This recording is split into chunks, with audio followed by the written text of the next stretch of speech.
সুধী শ্রোতা বন্ধুরা, এখন আপনারা শুনছেন তিয়াশার গল্পের বৈঠক থেকে গল্প। তিয়াশার গল্পের বৈঠকের আজকের নিবেদন রক্তের ফোঁটা।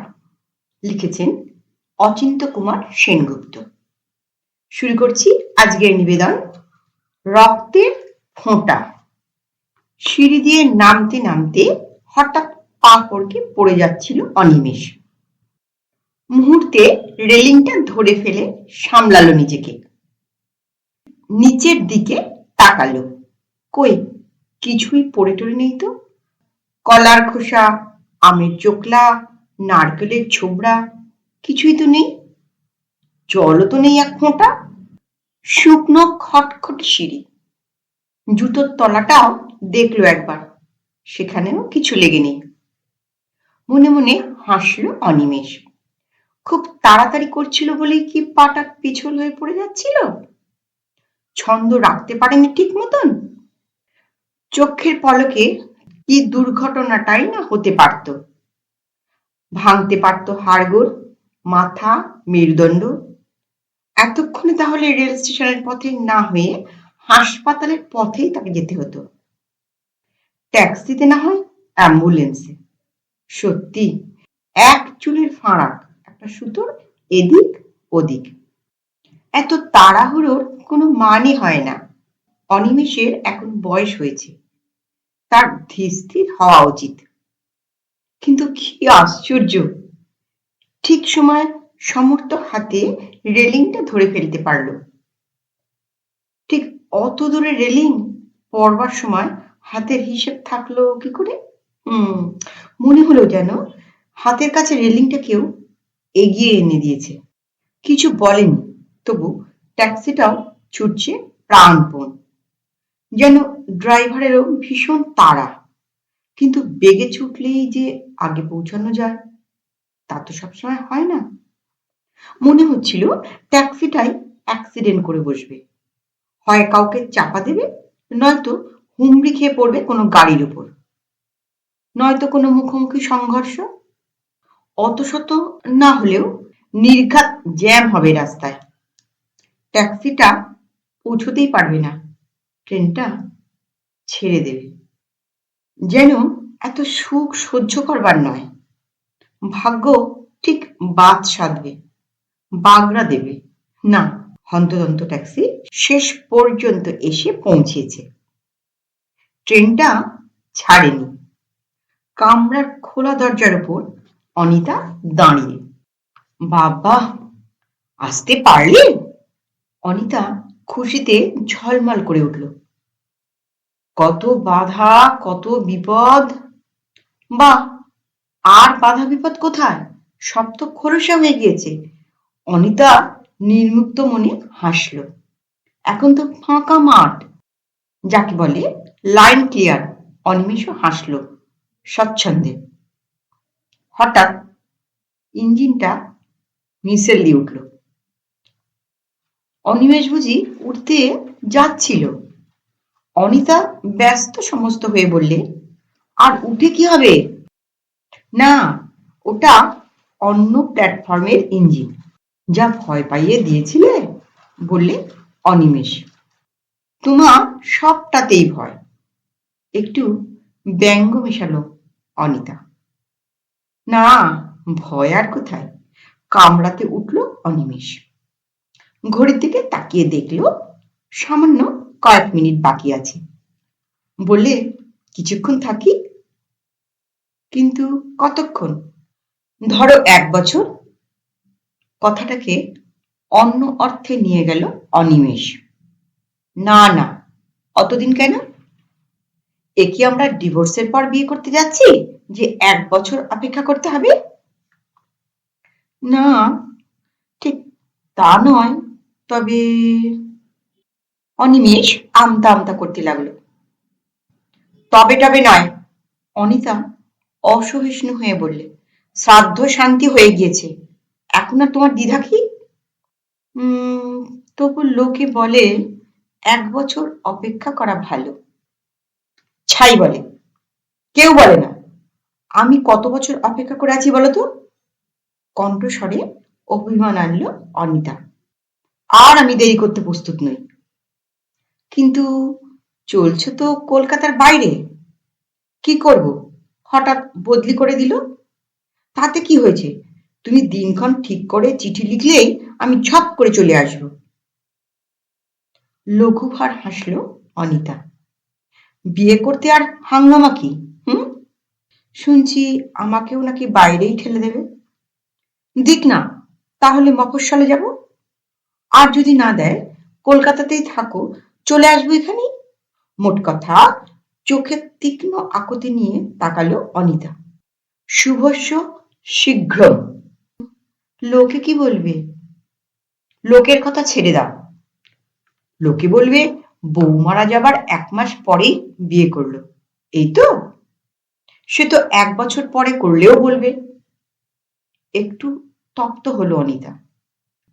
লোকের হাতে সৃষ্টি স্থিতি প্রলয়ের ভার নেই।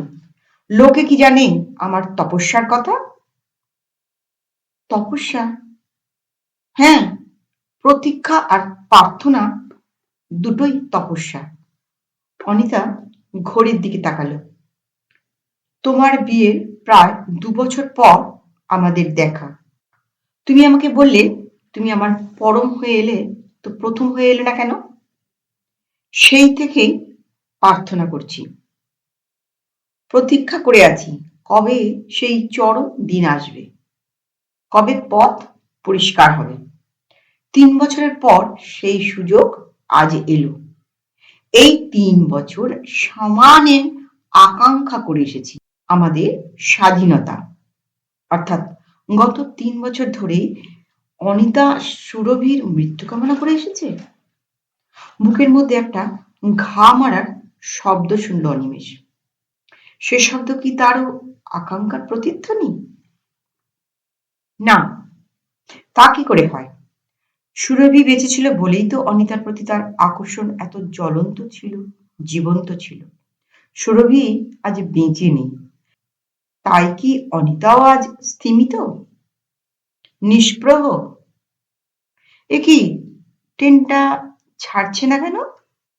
সময় তো কখন হয়ে গেছে, তবু ছাড়বার নাম নেই। ছাড়বার ঘন্টা পড়লেই তো অনিমেষ নেমে যেতে পারে, রুমাল নেড়ে দিতে পারে বিদায়। কি একটা গোলমালে ট্রেনটা থেমে আছে, ছাড়ছে না। দীর্ঘতর হচ্ছে এই নিষ্ফল সান্নিধ্য। সব ট্রেনই ছাড়ে, ছেড়ে যায়, যাক শেষ পর্যন্ত অনিতার ট্রেনটাও ছাড়লো। নামতে গিয়ে অনিমেষ আবার পড়লো নাকি পাহাড়কে? না, সে অত অপগণ্ড নয়। তার পায়ের নিচের মোলায়েম প্ল্যাটফর্ম কে ঠিক পৌঁছে দিয়েছে। মফস্বলে বদলি হয়ে এসেছে অনিমেষ। ভালোই হয়েছে, বদল হয়েছে পরিবেশের। মেঝেতে পায়ে পায়ে আলতার দাগ ফেলা নেই, নেই আর স্মৃতির রক্তাক্ত কণ্টক। ছোট ছাদওয়ালা বাড়ি, ওপরে 2খানা ঘর মোটে, একটা শোবার আর একটা বসবার, নিচে বাবুর্চি চাকর। এর চেয়ে আরো ছোট হলে চলে কি করে? তবু অনিমেষের যেন কিরকম ফাঁকা ফাঁকা লাগে। এদিক ওদিক প্রতিবেশীদের বাড়িঘরগুলো কেমন যেন দূর দূর মনে হয়। মনে হয় বাড়িটাকে ঘিরে যেন অনেক গাছপালা, অনেক হাওয়া, অনেক অন্ধকার। গাড়ি ঘোড়ার আওয়াজ অনেক পর পর শোনা যায়। ফেরিওয়ালারা এদিকে কমই আসে। নদী কত দূরে, অথচ মধ্যরাত্রে একটু হাওয়া উঠলেই শোনা যায় নদীর গোঙানির আওয়াজ। কাজে কর্মের লোকজন আসে, কিন্তু তাদেরও আসার মানেই হচ্ছে চলে যাওয়া। সমস্ত ভিতর বা বার আশপাশ একটা শূন্যতার শাঁস দিয়ে ভরা। না, আসুক অনিতা, ঘরদোর ভরে তুলুক। আশ্চর্য, সেই রকমই চিঠি লিখেছে অনিতা। এই মফস্বল শহরে সে একটা উচ্চতর চাকরির জন্য আবেদন করেছে। কদিন পরেই ইন্টারভিউ। হ্যাঁ, কোথায় আর উঠবে? অনিমেষেরই অতিথি হবে অনিতা। চিঠি লিখে বারণ করলো অনিমেষ। তুমি এসো, থাকো, চাকরি করো, কিন্তু আমার বাড়িতে ওঠো না। অন্তত এখন মোটেই নয়, একেবারে আজকেই নয়। জানোই তো আমার বাড়িতে মেয়ে ছেলে কেউ নেই, তোমার অসুবিধা হবে। তাছাড়া আমি দুর্বার একা। আগে অধিষ্ঠিত হও, পরে প্রতিষ্ঠিত হবে। পাল্টা জবাব দিল অনিতা। প্রায় তিরস্কারের ভঙ্গিতে লিখল, আমি একজন সম্ভ্রান্ত পদস্থ শিক্ষিকা। একটা চাকরির সম্পর্কে তোমার কাছে একদিনের সাময়িক আশ্রয় চাইছি, অন্য কোনো উদ্দেশ্য নয়।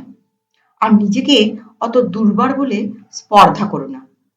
ভাববে আমার প্রতিরোধ দুঃসাধ্য, অন্তত যতক্ষণ আমি সম্ভ্রান্ত পদস্থ শিক্ষিকা। না, তুমি এসো, ঝগড়াঝাটির কি দরকার? তুমি এলে কত গল্প করা যাবে, কত হাসা যাবে মন খুলে, স্তব্ধতাকেও কত মনে হবে রমণীয়। তুমি এসো। আজ সন্ধ্যের ট্রেনে আসবে অনিতা, রাতটুকু থাকবে। কাল সকালে ইন্টারভিউ দিয়ে দুপুরের ট্রেনে ফিরে যাবে নিজের জায়গায়। সকাল থেকে মেঘ মেঘ, বৃষ্টি বৃষ্টি, আর ভালো লাগছে না। দুপুরে ঘনঘোর করে বর্ষা নেমেছে। সন্ধ্যের দিকে তোরটা কমলেও হাওয়াটা পড়েনি, চলেছে জোলো হাওয়ার ঝাপটা। স্টেশনে এসে অনিমেষ শুনল গাড়ি 3 ঘন্টার উপর লেট। ভীষণ দমে গেল শুনে। বাইরে দুর্যোগ থাকলেও অন্তরে বুঝি একটা আগুনের ভাণ্ড ছিল, সেটা নিভে গেল ধুইয়ে ধুইয়ে। রাস্তায় জনমানব নেই, দোকানপাট বন্ধ, শুধু একলা এক পথহারা হাওয়া এলোমেলো ঘুরে বেড়াচ্ছে। সাইকেল রিক্সা করে বাড়ি ফিরল অনিমেষ। সিঁড়ি দিয়ে উপরে উঠে দেখল, এ কি, তার শোবার ঘরে আলো জ্বলছে, দরজা তালা বন্ধ। হাওয়ার দাপটে দরজার পাল্লা দুটো ফাঁক হয়েছে, তারই মধ্যে দিয়ে দেখা যাচ্ছে আলো।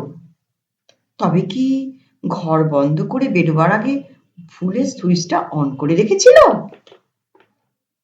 হবে, তাই হয়তো হবে, নইলে আলো জ্বলে কি করে? পথে আসতে দেখেছিল, স্টেশনেও তাই। ঝড়ের উৎপাতে সারা শহরের কারেন্ট অফ হয়ে গিয়েছিল। কে জানে, কারেন্ট হয়তো ফিরে এসেছে এতক্ষণে। বারান্দার সুইচটা টিপল, আলো জ্বলল না। হয়তো বারান্দার বাল্বটা ফিউজ হয়ে গিয়েছে। দরজার তালা খুলে ঘরে ঢুকতেই ঘরে আর আলো নেই। কিরম হলো? মুখস্থ জায়গায় হাত রেখে সুইচ পেল অনিমেষ। সুইচটা টিপল, আলো জ্বলল না তো। না, আসেনি কারেন্ট, কিংবা এসে এখন আবার অফ হয়ে গিয়েছে। হ্যাঁ, ঠিক তাই হবে। হাতে টর্চ টিপল অনিমেষ। মনে হলো ঘরের মধ্যে অন্ধকার যেন নড়ছে চড়ছে, ঘোরাঘুরি করছে। অন্ধকার কোথায়? একটা লোক। কে? ভয়ার্থ চিৎকার করে উঠল অনিমেষ। দরজা খোলা পেয়ে লোকটা পালিয়ে গেল বুঝি? হ্যাঁ। অনিমেষ প্রবল শক্তিতে দরজা বন্ধ করল।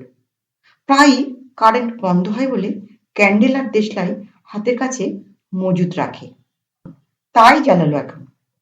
হোক মৃদু, একটা স্থির অবিচ্ছন্ন আলো দরকার। কই, লোকটা যায়নি তো? খাটের বাজু ধরে চুপ করে দাঁড়িয়ে আছে। এ কে? একটা বোবা আতঙ্ক অনিমেষের গলা টিপে ধরল। এ যে সুরভি। পরনে কস্তাপার শাড়ি, সিঁথিতে ডগডগে সিঁদুর, খালি পায়ে টুকটুকে আলতা, ঠোঁট দুখানি চুনে খয়েরে রঙিন করা। সুরভি ডান হাতের তর্জনী তার ঠোঁটের উপর রাখল, যেন ইঙ্গিত করল অনিমেষ যেন না চেঁচায়, না কথা বলে। তারপর আস্তে আস্তে হেঁটে হেঁটে দেয়ালের দিকে সরে গেল সুরভি।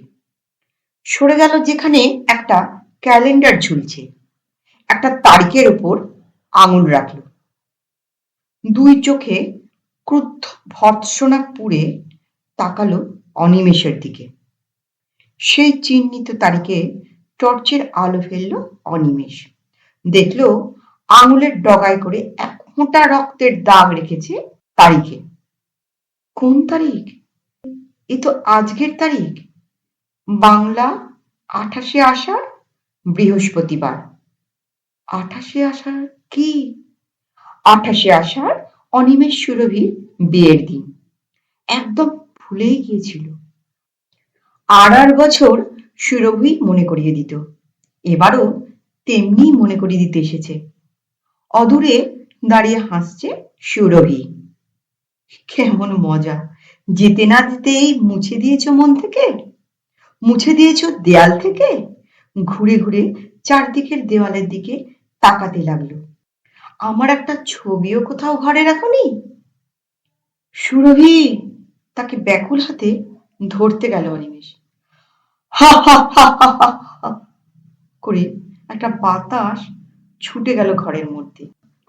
বন্ধ দরজা জানলা ঝরঝর ঝরঝর করে উঠল। সিঁড়িতে শোনা গেল নেমে যাবার পায়ের শব্দ। শুধু যেন সুরভি একা নয়, তার সঙ্গে আছে আরো অনেকে একসঙ্গে নেমে যাচ্ছে। কেবল নেমেই যাচ্ছে, ভারী পায়ে, ক্লান্ত পায়ে নেমে যাচ্ছে। ভয়ে আপাদমস্তক ঘেমে উঠল অনিমেষ। হঠাৎ আলোটা জ্বলে উঠল। মনে হলো এ আলো নয়, কে যেন সহসা হেসে উঠেছে খিলখিল করে। তাড়াতাড়ি অল্প স্বল্প খেয়ে শুয়ে পড়ল অনিমেষ। টর্চ, ছাতি, ওয়াটারপ্রুফ দিয়ে চাকরকে পাঠালো স্টেশনে। যত টাকা লাগুক যেন রিক্সা ঠিক রাখে, আর যত দেরি হোক ঠিক মতন আসতে পারে যেন অনিতা। ঘড়িতে রাত বেশি হয়নি, কিন্তু মনে হচ্ছে যেন অনন্ত রাত। গাছগাছালির মধ্যে বাড়িটাকে মনে হচ্ছে যেন রুদ্ধশ্বাস কবরের স্তূপ। কেবল বাতাসে হা হা হা হা ডালপালার কাতরতা। বিছানায় জেগে বই পড়ছে অনিমেষ। জাগ্রত সমর্থ বন্ধুর মতো আলোটা রয়েছে চোখের ওপর। খট খট খট দরজায় কে আঙুলের শব্দ করল। চমকে উঠল অনিমেষ। নিশ্চয়ই মানুষ, অন্য কেউ হলে আলো নিভে যেত। হাওয়া উঠে দরজা জানলা কাঁপত। সিঁড়িতে পায়ের শব্দ হতো, নয়তো কুকুর কোথাও কাঁদত মরা কান্না। মানুষ বলেই বারান্দার আলোটা নেবেনি। ভয়ের জন্য লজ্জা হতে লাগলো অনিমেষের। বালিশের নিচে হাত দিয়ে রিভলভারটা একবার অনুভব করলো। ধীরে ধীরে খুলে দিল দরজা। এ কি তুমি, অনিতা? উহ, কি ভীষণ লেট তোমাদের গাড়ি। আর তারপর কি জঘন্য বৃষ্টি। তোমার জন্য স্টেশনে চাকর পাঠিয়েছিলাম যে, সে কোথায়? কই, কারোর সঙ্গে দেখা হয়নি তো। একাই চলে এলাম। ঘরের মধ্যে ঢুকে পড়ল অনিতা। তোমার মালপত্র কোথায়? সব স্টেশনে পড়ে আছে। শোনো, আমি ভীষণ ক্লান্ত, এক গ্লাস জল খাবো। টেবিলের উপর ঢাকা গ্লাসে জল ছিল, তাই ঢক ঢক করে খেয়ে নিল অনিতা। বললে, শোবার জায়গা করেছো কোথায়? পাশের ঘরে। আমি যাই, শুয়ে পড়ি গে, দাঁড়াতে পারছি না। ম্লান রেখায় হাসল অনিতা। নিদারুণ ঘুম পেয়েছে। বাহ, সে কি, খাবে না? না, পথে অনেক খাওয়া হয়েছে। আচ্ছা, আসি। পাশের ঘরে গিয়ে দ্রুত হাতে দরজায় খিল চাপালো অনিতা। তবু দরজায় মুখ রেখে বলল অনিমেষ, ঘরের আলোটা জেলে রেখো, আর দেখো, নতুন জায়গায় যেন ভয় পেও না, ভয় পেলে আমাকে ডেকো। অনিতার যেন আর কিছুতেই ভয় নেই, তার বুঝি অনিমেষকেই ভয়। কেন? কেন দুজনে আজ ঝড়ের রাতে একসঙ্গে এক ঘরে থাকবে না? থাকলে জীবন্ত লোকের সংস্পর্শে পরস্পরের আর ভয় থাকতো না। আর যে ভয়ের কথা অনিতা ভেবেছে, সে যে কত অবাস্তব গায়ের উত্তাপে বুঝিয়ে দিত। তখন কত রাত কে জানে, দুঘরের মাঝের দরজায় টুক করে একটা শব্দ হলো। সে শব্দ স্পষ্ট চিনল অনিমেষ। সেটা খিল খোলার শব্দ। রুদ্ধ নিঃশ্বাসে বিছানায় বসে রইল অনিমেষ। কই, অনিতা এলো না তো ঘরে? না, অনিমেষকেই ডাকছে অনিতা। এক নির্জনতা ডাকছে এক নিঃসঙ্গতাকে, এক ভয় আর এক ভয়কে। পা টিপে টিপে অনিমেষই উঠে গেল। খোলা দরজায় ঠেলা দিয়ে ঢুকলো ও ঘরে। দেখলো আলোতে একি দেখলো, একি অনিতা কোথায়? তার বদলে খাটে পাতা বিছানায় বিরল ভঙ্গিতে সুরভি শুয়ে আছে। অনিতা, অনিতা, অনিতা কোথায়? চিৎকার করে উঠল অনিমেষ। টলে পড়ে গেল মাটিতে। পরদিন সকালে হাসপাতালে অনিমেষের জ্ঞান হলো।